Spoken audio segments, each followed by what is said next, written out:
chers amis, chers installateurs de Suisse romande et de France, je souhaite à tout le monde la bienvenue à notre keynote 2025.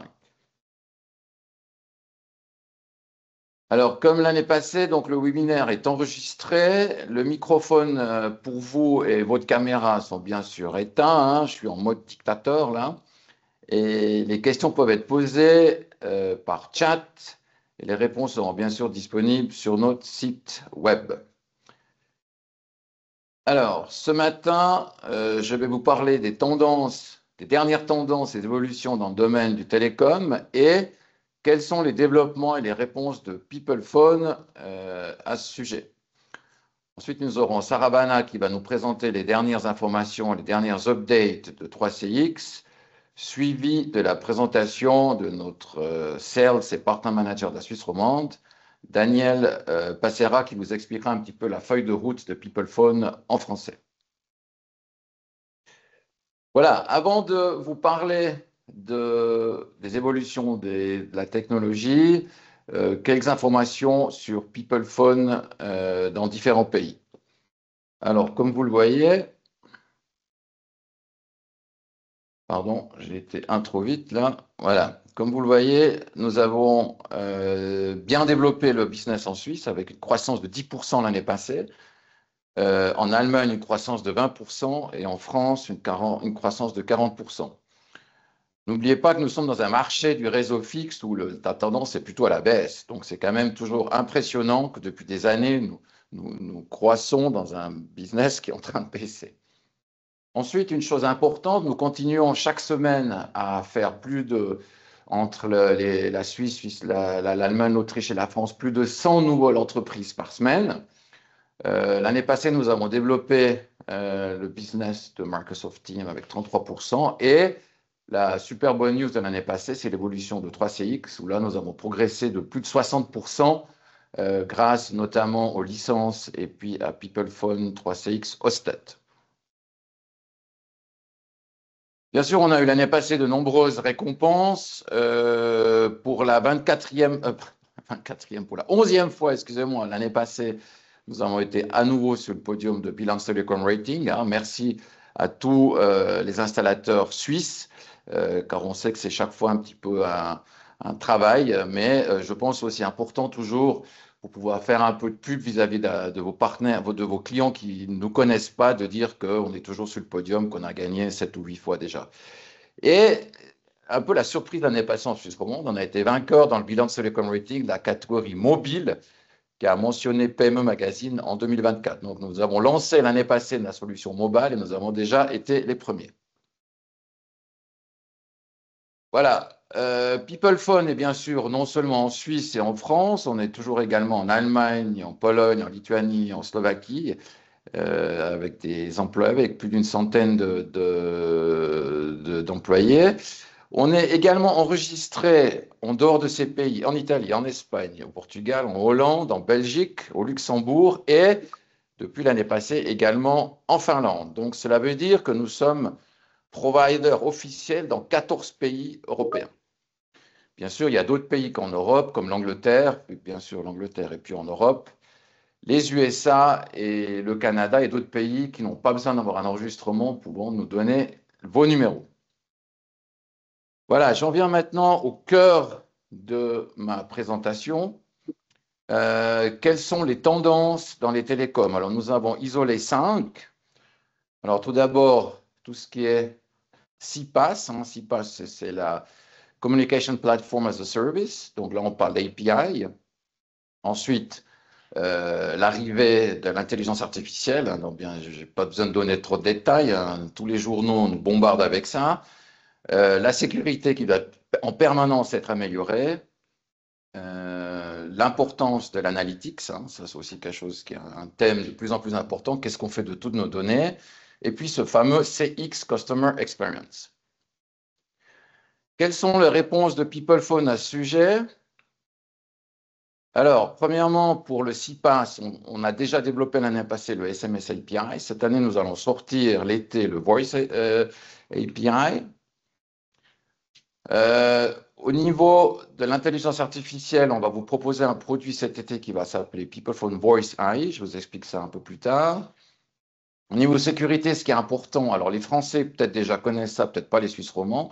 Il y a une nouvelle norme européenne depuis l'année passée qui s'appelle NIS 2.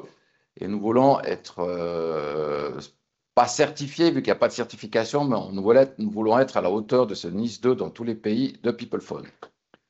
Pour l'analytique, en tout cas, les Suisses connaissent déjà ça. Nous avons le produit PeoplePhone Analytics depuis l'année passée déjà. Et puis, en ce qui concerne la Consumer Experience, là, nous avons PeoplePhone Studio. Donc, c'est exactement ce que j'utilise maintenant pour faire la présentation. Et le nouveau produit qui sera la conférence en hologramme.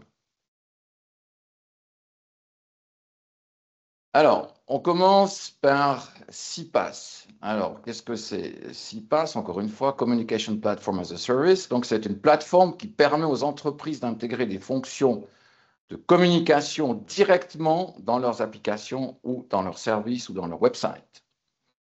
Les fonctions typiques que nous pouvons intégrer de la VoIP, c'est bien sûr tous les appels vocaux que nous pouvons lier avec ces API.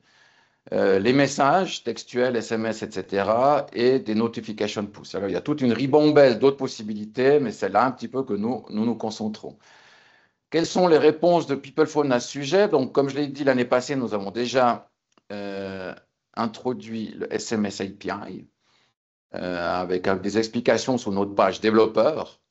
Et puis, cet été, nous allons arriver avec le Voice API. Ça veut dire que pratiquement tous les services de PeoplePhone hosted auront une API.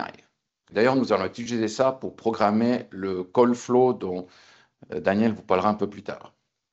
Alors, il y a également une autre possibilité, quand vous avez peut-être moins de capacité de programmer, il y a deux programmes que vous connaissez peut-être qui s'appellent Zapier et Make, qui permettent en fait de s'intégrer avec plein d'autres programmes via ces deux solutions et permet, si vous voulez, de beaucoup moins devoir faire de travail de programmation. Donc, nous sommes déjà pratiquement terminé l'intégration avec Zapier, va arriver celle de Make, et ensuite, donc ça pour le SMS, et nous allons ensuite faire ça pour la Voice avec Zapier et Make. Voilà en ce qui concerne CPaaS. Je continue avec l'intelligence artificielle. Alors là, je n'ai pas besoin de vous expliquer ce que c'est. Je vais juste vous dire un petit peu qu'est-ce qu'on peut utiliser de l'intelligence artificielle pour nous, pour la VoIP. Alors d'abord, c'est qualité vocale et réduction du bruit, reconnaissance vocale et traduction, système de routage d'appels intelligents, détection des fraudes, chatbot et assistant virtuel, optimisation des réseaux, et puis beaucoup d'analyses peuvent être faites grâce à l'intelligence artificielle. Quelle est la réponse de PeoplePhone? Alors, nous allons introduire un produit qui s'appelle PeoplePhone Voice AI, comme une espèce de réceptionniste. Alors, si vous voulez, c'est un programme où il n'y a pas besoin de programmer beaucoup. En fait, ChatGPT va lire votre site et en principe, il saura déjà toutes les informations. Et par exemple, les termes et conditions qui sont souvent compliqués dans les entreprises, ben là, vous aurez un agent virtuel qui connaîtra peut-être ça mieux que vos employés. Donc, les possibilités d'utiliser ChatGPT sont immenses et surtout, ce qui est intéressant ici, c'est l'intégration qui est beaucoup plus facile qu'avant où on devait travailler avec des scripts. Alors, mieux que tes mots, c'est un petit exemple. Alors là, on va vous lancer un petit exemple en français d'intelligence artificielle de réceptionniste. Bonjour, je suis Coco de Global Talent. Est-ce bien Julien que j'ai en face de moi? Oui, c'est moi, bonjour. Super, Juliane, j'ai de bonnes nouvelles pour vous. Vous avez été sélectionné pour passer à l'étape suivante du processus de recrutement pour le poste de développeur des logiciels. Comment vous sentez-vous par rapport à cette opportunité? Ah, très bien, je suis ravi. Alors, qu'est-ce que ça implique sur moi? Génial d'entendre ça. La prochaine étape est une interview approfondie avec notre équipe de recrutement. J'ai 2 créneaux disponibles pour vous, vendredi à 10h du matin ou lundi à 3h de l'après-midi. Lequel vous conviendrait le mieux? Malheureusement, je ne suis pas disponible à ces horaires. Est-ce que vous savez d'autres disponibilités pour moi? Pas de souci, Julien. Je vais vérifier d'autres créneaux pour vous. Que diriez-vous de mardi à 11 heures du matin ou mercredi à 2 heures de l'après-midi? Ok, je préfère le mardi, s'il vous plaît, oui. Parfait, je vous note pour mardi à 11 heures du matin. Vous recevrez bientôt une invitation avec tous les détails. Avez-vous des questions ou besoin de préparation avant l'entretien? Oui, est-ce que vous pouvez me dire quel type de questions seront posées, plus ou moins? Bien sûr, vous pouvez vous attendre à des questions sur vos expériences passées, vos compétences techniques et comment vous abordez les défis. Il pourrait aussi y avoir des scénarios pratiques pour évaluer votre résolution de problèmes. Si vous avez d'autres questions ou besoins, Ok. Est-ce qu'il y a des documents que je devrais préparer? pas de documents spécifiques à préparer, mais avoir votre CV à portée de main peut être utile. Assurez-vous aussi d'avoir des exemples concrets de vos réalisations prêtes à partager. Si vous avez besoin d'aide supplémentaire, n'hésitez pas. Ok, merci. Tout est clair pour moi. Alors, merci beaucoup. J'ai hâte. Et d'accord. À bientôt. Super, Julien. Je suis ravie que tout soit clair. Nous avons hâte de discuter avec vous mardi. En attendant, si vous avez d'autres questions, je suis là pour vous aider. À bientôt et bonne préparation. Ok, ciao, ciao. Alors là, comme vous avez pu entendre, hein, il s'agit des appels entrants que nous pouvons monitorer avec un agent. Et puis aussi une possibilité qu'ensuite, quand l'agent virtuel n'arrive pas, ce soit transmis à un agent humain avec souvent un script de tout ce qui s'est passé. Voilà, donc comme j'ai dit avant, ce qui est important, c'est que les agents vocaux, ils ne suivent pas de script, hein. C'est clair que des solutions avec des scripts existent depuis déjà très très longtemps. Donc là, ChatGPT va lire votre website, par exemple. Donc ils comprennent beaucoup plus facilement l'intention du client qui nous appelle, navigue avec des dialogues qui sont extrêmement complexes, mais justement, ChatGPT permet ça. Et puis, il s'adapte évidemment en temps réel. Donc, je pense que pour des grands customer service, des grands contact centers, ça va être un petit peu l'avenir, qu'on va mélanger l'intelligence artificielle, qui des fois est plus efficace que les personnes, surtout quand il s'agit de choses assez complexes. Voilà, qui permet de répondre beaucoup plus vite, parce que souvent, quand on a une documentation immense, les gens au téléphone, ils doivent d'abord chercher les informations. Voilà, on continue avec la sécurité. Alors là, je n'ai pas besoin non plus de trop vous raconter, hein. Vous connaissez tous les problèmes de hacking, etc. Donc, dans notre domaine, ce qui est important pour se protéger, c'est qu'on utilise RTP, SRTP, hein, pour avoir du cryptage de la voix. Alors, nous, chez PeoplePhone, depuis 2-3 ans, nous avons déjà le Two-Factor Authentication. Donc, ça, on sait que c'est important pour tout le monde. Et puis, d'ailleurs, c'est aussi une norme de NIS2 maintenant. Et plein de solutions de sécurité qui sont pilotées par l'AI. Par exemple, chez nous, tous les programmes qu'on a pour se prémunir contre toutes les attaques. Il s'agit de plein de choses que nous faisons depuis des années, en fait, qui bloquent automatiquement des clients qui font des appels qu'on n'en a pas l'habitude. Voilà. Alors, quelle est la réponse de PeoplePhone? Donc, vu que nous avons une directive européenne NIS2 qui sont en place un petit peu, si vous voulez, comme le RGDP, hein, qui sont arrivés pour la protection des données il y a quelques années, ben maintenant, le sujet, c'est cyber. Là, les délais, en fait, en Europe étaient l'année passée, mais tous les pays ont du retard. Donc, on sait qu'en vers Q1, Q2 cette année, on devrait être prêt. Et puis, bien sûr, on va aussi être prêt en Suisse. En fait, donc, ce n'est pas une certification, simplement, on doit être prêt à avoir ces niveaux que nous, comme boîte de télécom. Donc, en fait, on a engagé déjà depuis l'année passée un consultant qui, lui, nous a aidé à analyser, voir si on était aux normes. Alors, peut-être quelques informations sur qu'est-ce qu'il s'agit de quoi on parle quand on parle de NIS2. Donc, il s'agit d'évaluer et d'adapter les mesures de cybersecurity, d'effectuer des analyses de risques assez régulièrement, de mettre en place des mécanismes de notification, surtout envers les autorités, et enfin de mettre en place des programmes de formation et de mesures de sensibilisation à la cybersecurity. Voilà ce qu'il en est pour la sécurité et de NIS2. Continuons avec Analytics.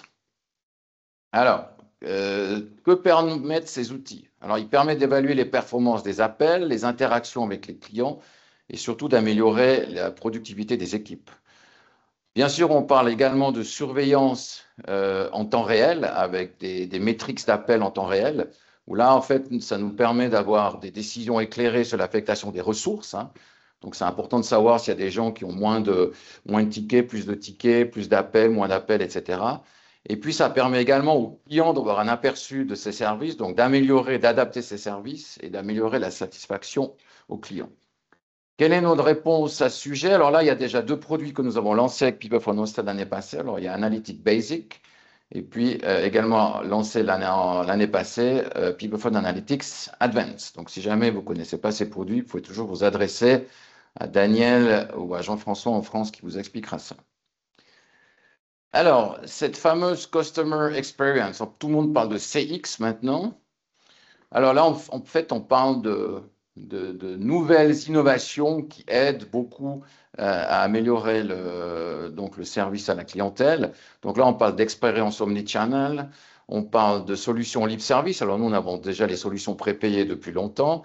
La 5G, la IoT. Alors nous, bien sûr, on travaille avec les apps, avec la 5G depuis longtemps. IoT, nous avons DataSim. Détection et résolution proactive des erreurs, interaction de la réalité augmentée et de la réalité virtuelle, réseau centré sur le client, ou chez nous plutôt réseau centré sur le partenaire, et également la blockchain. Alors, quelles sont nos réponses? Alors, une des réponses qui améliore un peu cette expérience de client, c'est par exemple le programme qu'on vous montre maintenant, donc PeopleFone Studio, qui utilise cette technologie pour pouvoir faire des présentations un peu plus sympas, où c'est peut-être un peu plus facile de suivre, hein, parce que quand vous voyez une présentation qui défile et puis dans le coin la tête de quelqu'un, c'est un peu plus compliqué. Là, au moins, en dehors de la couleur de mes jeans et puis de mon costard, vous voyez un petit peu ce que je montre. Et puis, alors, ce qu'on aimerait faire, c'est, je vous ai déjà parlé l'année passée que nous avons investi dans une boîte qui s'appelle Matsuko en Slovaquie, qui a comme investisseur également Telefonica et d'autres grosses boîtes de télécom. Et puis, je pense qu'on va être peut-être en fin de cette année en tout cas, eux, ils aimeraient bien que la Suisse soit un projet pilote pour tester cette solution. Alors là, peut-être un petit film qu'on va lancer. Alors, attention, des fois, peut-être la qualité de la vidéo avec Teams, elle n'est pas superbe. En tout cas, la voix, je sais que ça marche bien. Voilà, on y va. What you will see are holograms created with smartphone single camera. Behind this immersive experience is Matsuko.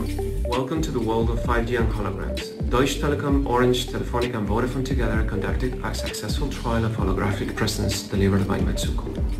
Matsuko is the world's first app that provides true holographic presence. Holograms are created using a single camera of a smartphone. With this unique hologram app, we are connecting friends and family, colleagues and businesses in an exciting new way. We are turning science fiction into reality. This new communication was made thanks to 5G and edge computing technologies. Now all our customers can join a common holographic session. Together, we are closer to the next step in the evolution of communication, holographic presence.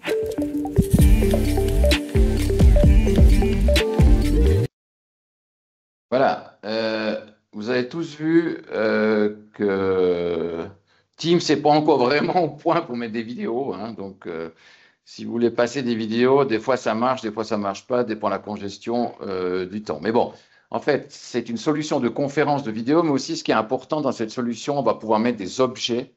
Et je sais que par exemple, Matsuko a déjà comme client tout le groupe Volvo, où les gens, il y a des gens qui font du développement en Chine, etc., qui peuvent en fait voir les objets, pratiquement les toucher sans devoir faire des kilomètres d'avion et polluer notre planète. Voilà. Donc je pense que toutes ces solutions holographiques vont arriver rapidement dans notre environnement, puis on espère être les pionniers là-dedans.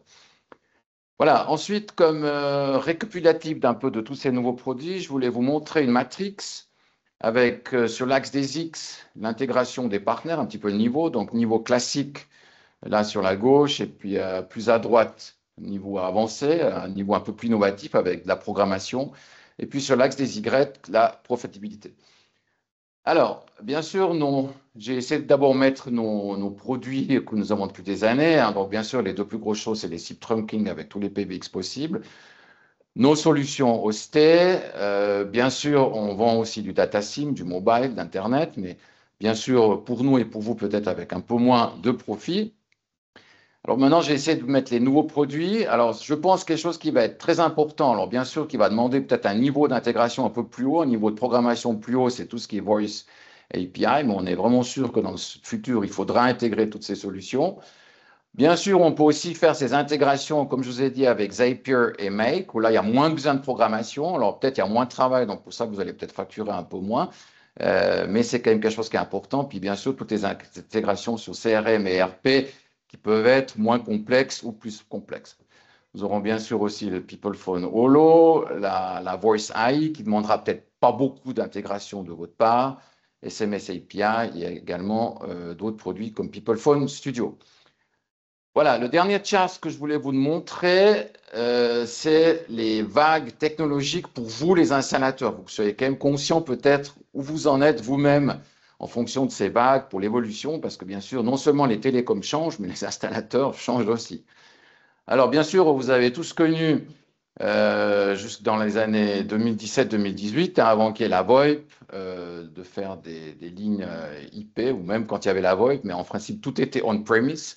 Donc, le client avait l'installation chez lui. Ensuite, on est arrivé dans le monde et dans l'ère du cloud. Chez nous, PeoplePhone Hosted, Microsoft Teams, 3CX qui est souvent installé dans le cloud, etc. La troisième vague, on pourrait dire, on y est maintenant déjà depuis quelques années. Donc, c'est l'intégration avec les vidéos, l'intégration avec les messaging, etc. Donc, l'intégration avec plein de choses, ce qu'on appelle le Unified Communication. Donc là aussi, un exemple, c'est Microsoft Teams ou 3CX. Et puis maintenant, donc, comme je vous disais avant, ce fameux CX, tout le monde parle de ce customer experience, où là, bien sûr, on va mêler l'AI, on va mêler les connectivités diverses, analytiques, etc., dans les communications. Alors voilà un petit peu un résumé de l'évolution pour vous. Donc là, on passait de l'installateur de serveurs. Ici, il faut quand même un peu plus programmer avec des programmes externes. Donc, là, c'est plutôt de l'adaptation. Ici, maintenant, on doit faire de l'intégration avec des choses qui ne sont pas forcément toujours à 100% dans les télécoms. Et puis là, gentiment, c'est l'arrivée de l'intelligence artificielle. Voilà, alors moi j'ai terminé pour la présentation de nos différentes évolutions technologiques et les réponses de PeoplePhone. Nous allons maintenant passer dans le domaine de 3CX. Donc, nous avons Saravana qui va faire la présentation à partir de 10h30. Donc, je pense qu'il y a quelques minutes encore à attendre. Qui, lui, est responsable pour PeoplePhone en France et en Suisse romande de la formation 3CX. Voilà. Et ensuite, ce sera Daniel qui reprendra la suite, puis vous expliquera un petit peu la feuille de route de PeoplePhone qui reviendra plus en détail sur l'évolution de nos produits, par exemple l'arrivée de PeoplePhone Hosted Plus, avec la possibilité de faire des programmations graphiques, ce qu'on appelle le call flow, et puis d'autres produits qui vont, ou des évolutions du mobile, etc., qui vont arriver. Voilà, alors je souhaite à tout le monde une excellente journée. Je crois que jusqu'à fin janvier, on peut encore dire une bonne année, que tout se passe bien en 2025, plein de projets, plein de nouveaux clients, plein de nouvelles choses technologiques, et puis que vous soyez aussi un petit peu curieux pour toutes ces... Parce qu'il faut des fois un peu de courage pour essayer des nouvelles choses. Et puis voilà, je vais passer la parole à Saravana, et puis j'espère vous retrouver bientôt. En tout cas, pour les installateurs suisses, nous allons fêter cette année les 20 ans de PeoplePhone et nous organiserons au mois de septembre un event au Polytechnique à Lausanne. Voilà, une bonne journée et à bientôt. Au revoir.